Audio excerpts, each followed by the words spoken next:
Adventure of Pipeman on W4CY Radio.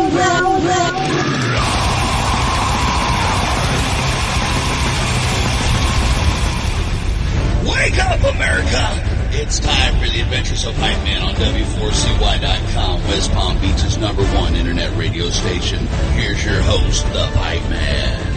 This is the Pipeman here on the Adventures of Pipeman W4CY Radio, and I'm here with our next guest, who I'm very excited about because he's going to be at one of my favorite festivals just because of the venue itself, which kind of matches with him. So let's welcome to the show, Paul Booth. How are you? All right. How you doing, man? Thanks for having me. As soon as I saw the press release, I was like, man, I definitely have to do that interview because I cover all the Danny Wimmer festivals. Ink is my favorite because of where it's at, and it's funny because my youngest daughter, she'll always ask me every week, like, oh, you excited to go to this festival? Because I do, I go on tour and do all the festivals. I'm like, I don't know if excited's the word because it's a lot of fun, but if you do it every week, is excited the proper word? But first time I did Ink, man, I was standing on that prison yard going, I called her up. I'm like, now I'm excited. I'm in the prison yard of Shawshank. That's cool.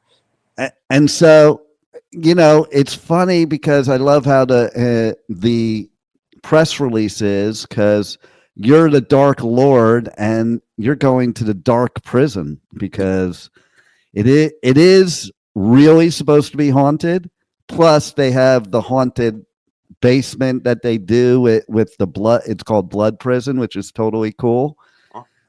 But I wonder how many people that are scaring you when you're in the Blood Prison, haunted house are really the ones haunting.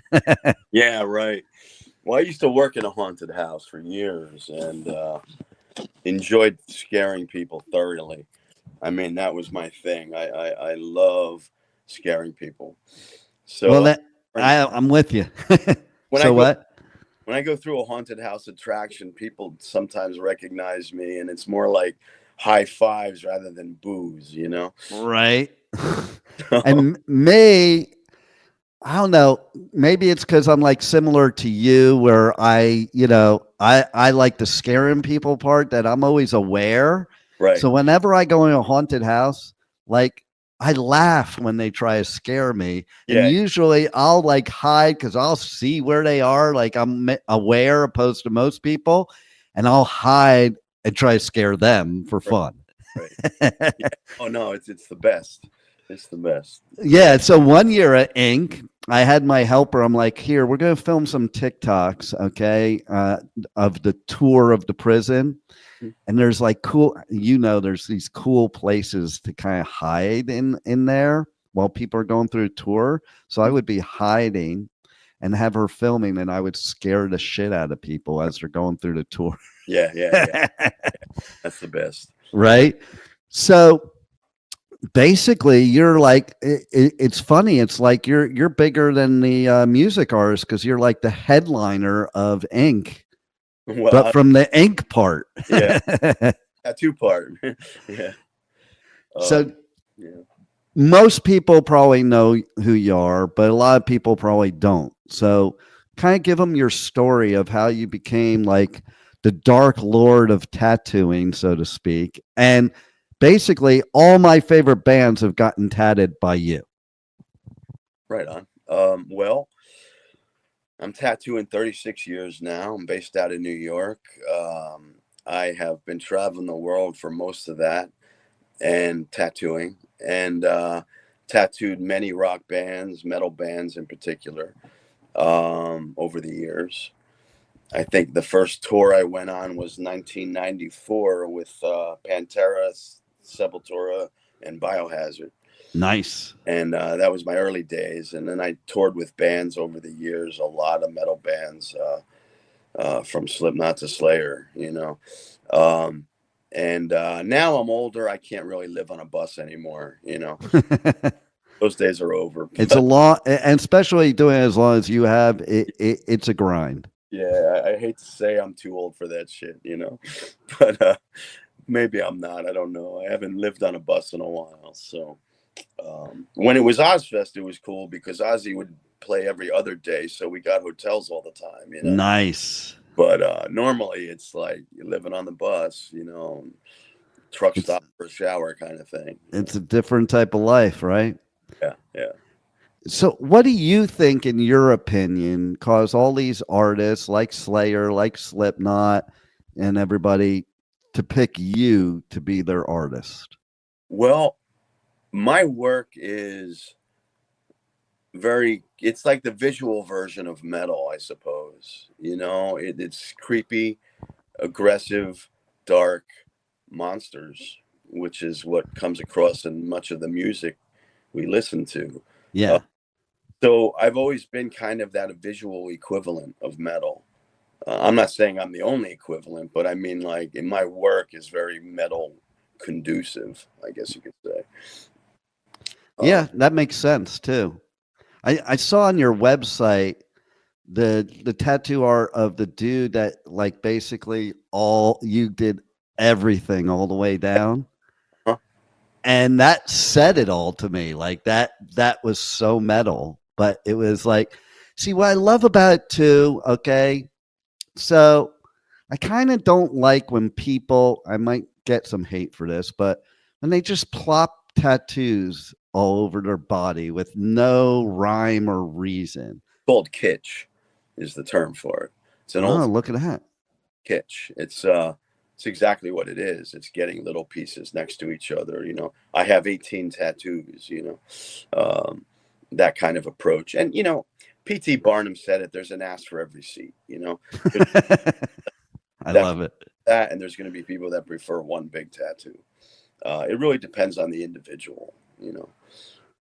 And I do think it's art, but I also think the way you do it, like, is art. That one dude, man, that was just one big piece of art to me. And it can be separate things, but when you do it the right way and put it together the right way, right.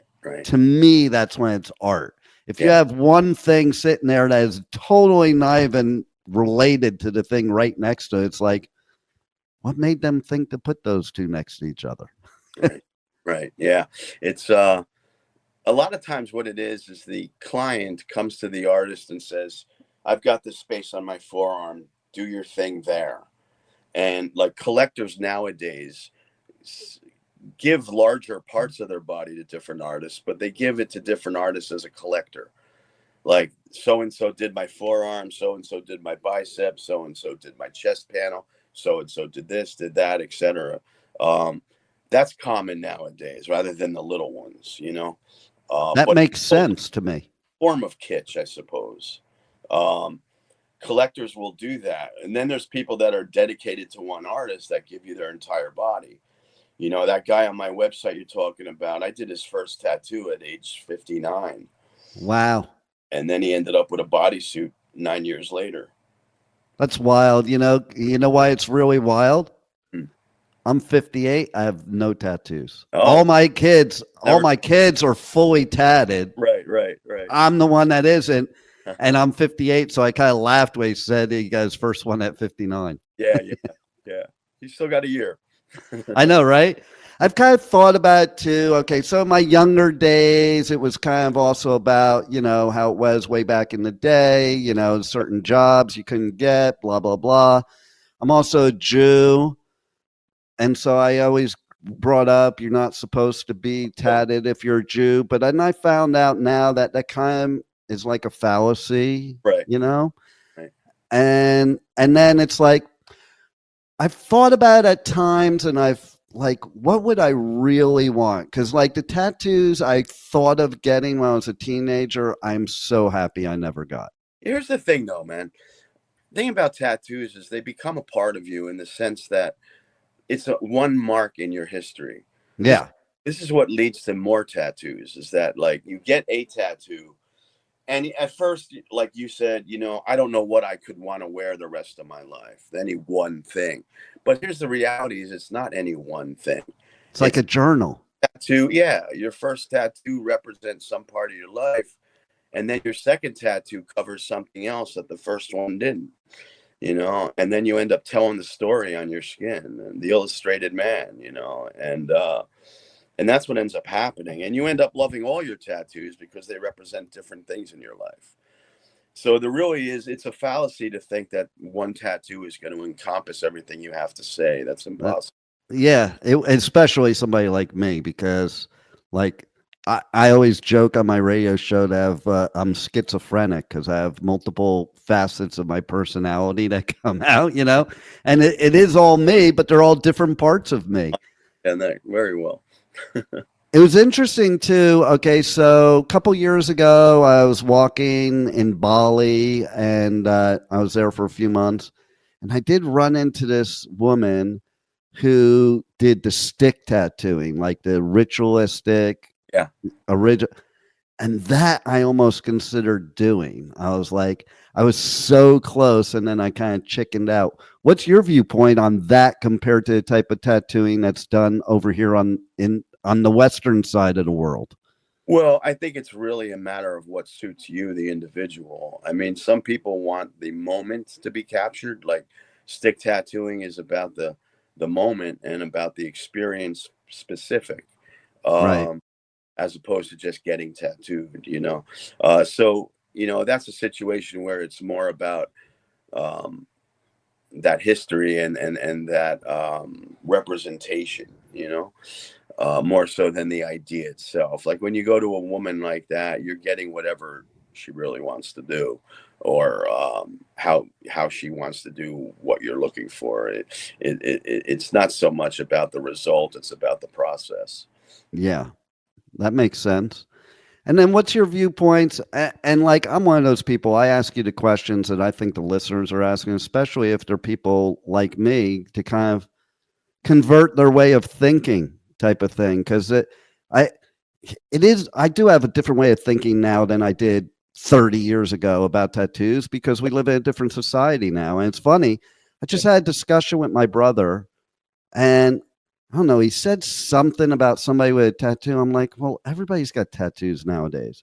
He's like, well, maybe who you hang out with, but I never see anybody with tattoos. I'm like, then you're fucking blind. Right. Because it's not like, I was in high school, the metalheads and the punks got tattooed. The jocks didn't get tattooed. The preppies didn't get tattooed, and all those other, but they're all the ones getting tattooed, you know, because it is kind of mainstream and everybody's kind of doing it, you know. And then there's the type of ink. I'm very into natural health. And, you know, of course, there's philosophies of thought that some of the inks can cause problems to some of your organs. And then there's like somebody near me here that uses, I think it's like a food coloring or something. It's totally organic, he said. You know, he did one of my daughter's tattoos, a couple of my daughter's tattoos. And that's why I brought her there, because he had this like organic, like it's not bad for you type of ink or what have you. So you've been doing this a long time. What's your philosophies on different types of inks and how you may different from other artists in that respect? Well, here's the thing about tattoo ink is, for it to be permanent in your body, the body has to consider it a threat.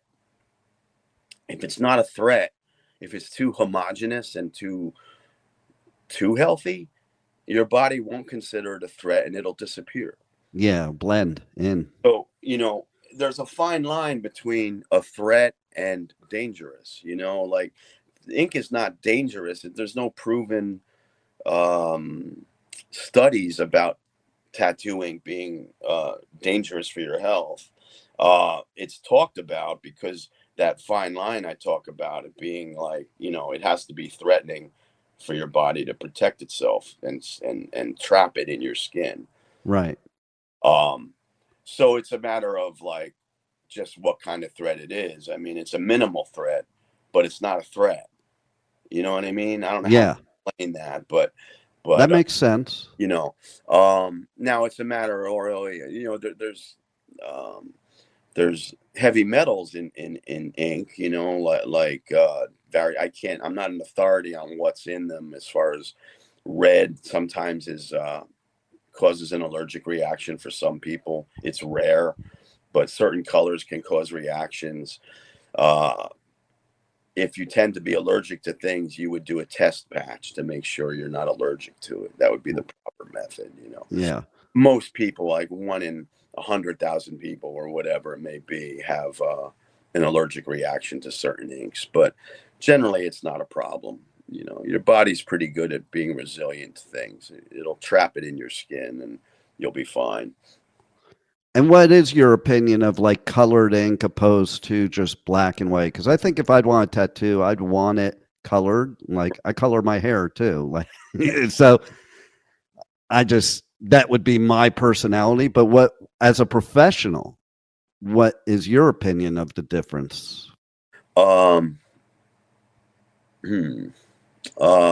color work, I don't think lasts as long. It doesn't stay vibrant. Yeah. When it loses its vibrance, it's not as impactful. Don't get me wrong, there's some incredible color work out there, but really a lot of the times it has to have contrast to stand the edge, stand time, you know, to look good in 10 years. There needs to be contrast in the image. It needs to be big enough to get old and look good. Black work, I think, has a better age process than color work does. Black work looks better for a longer period of time. It's one of the reasons I'm so intrigued by it, you know. And speaking of black work, what's your opinion on the new trend now of just blacking out all your tattoos? I think it was invented by people who don't know how to do cover-ups. Ah, that makes sense. You know, we used to joke back in the day about blackout. There wasn't blackout work back then. It was called like, hey, I'll tattoo a suitcase on you. Right. Now they're doing it as a trend. So I don't know what to say about it. It can look cool if it's done right. Like if the ends and edges of it have some art to them, but just blacking out your old work seems to me like kind of a cop out. It's because you've got all this work that you don't like, that you can't do anything with. The reason you can't do anything with it is because a lot of the kids don't know how to do cover-ups and can't do it. So hence invented blackout. That makes a lot of sense. I like that answer.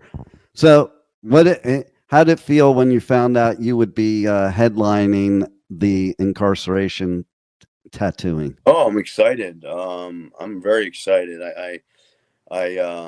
I feel like the tattoo equivalent of the bands, you know, which is nice because it's supposed to be that, right? Yeah. I mean, in general, not just me, but I mean, the tattooing should get the same kind of exposure as the bands do. So I'm happy to see that happening, you know. It's a lot of hard work. Like, I think people don't realize, how much hard work it is for you to do tats, especially like, you know, sleeves and a big one, but also the artistic ability. It's not, I don't think just anybody can tattoo. It's just like anybody can't just make graphic art or a painting or what have you. So that says a lot too. Right. Yeah, absolutely. Absolutely. And your specialty is kind of like the macabre and the dark and spiritual type of stuff, right? Yeah, absolutely. Absolutely. What's your favorite story of a tattoo that you did? Oh boy. Well, there were these two girls. I can't tell that. But that would be the one, yeah. I don't even need you to fill in those blanks. It was a long time ago. There you go. And so let's talk about your coffee too. Like, thank God, because we need some good coffee at Inkcarceration, I think. Devil's Pact, I'm very proud of. It's awesome. I wouldn't put my name on it if it wasn't good. You know, that's how I am with my brand or my name. I don't like to attach my name to something that sucks, really. Right. I put a lot of heart and effort into what I do. I want what I attach my name to be the same. And when Concept Cafes approached me to do a coffee, I said, sure, let's do it. But it's got to be something I'll drink, you know. So we went back and forth with samples and tests and came up with a Sumatran blend that comes from a volcanic mountain where the area is plagued by natural disaster all the time. Wow. And I thought, wow, that's perfect. Let's call it Devil's Pact, and then it came to life. And it's a really good coffee on its own, whether my name's attached to it or not. So I'm happy to be a part of it. And how, for coffee drinkers, how would you describe your coffee to entice them to know that, yeah, that tastes good, I want to try that coffee? Dark, rich roast. Nice. Very rich, very, very, I don't know the right terms. I love coffee, but I'm not in the terminology what you consider a connoisseur. I just know what I like, And I think it's a great concept that it has to be something you like. Like, I don't get that sometimes with, whatever you make, or even being a musician. Like, there's musicians playing music that they don't even like. I know. And it's like, I don't get that at all. I don't get the press people. When I go to these festivals and there's press people at a metal festival that don't like metal, I'm like, why would you be here? I get requests for interviews from a lot of people outside of metal or punk or rock. I'm like, sorry, if I don't like the music, I can't do the interview. My job is to promote it. And if I don't like it, how can I promote it? Yeah, right. Listen, excuse me, but I'm supposed to have another interview. Oh, sorry. I don't know what I should do here. All right, it's all good. Why don't you tell all your contact information, how people can reach out to you, get your merch, check you out, all that good stuff, and then we'll let you go to the other interview. All right. Okay, let's see. You can reach me. You can check out my art at paulboothart.com. You can check out my merch and my coffee and everything else at paulboothbrand.com. If you want to get tattooed, you can email me at lastritestattoo, RITES, tattoo@gmail.com. That's everything. All right. Well, I look forward to seeing you at Inkcarceration, brother. And thanks for being on the Adventures of Pipeman. Sure thing. Thanks for having me. You got it, brother. Thank you for listening to the Adventures of Pipeman on W4CY Radio.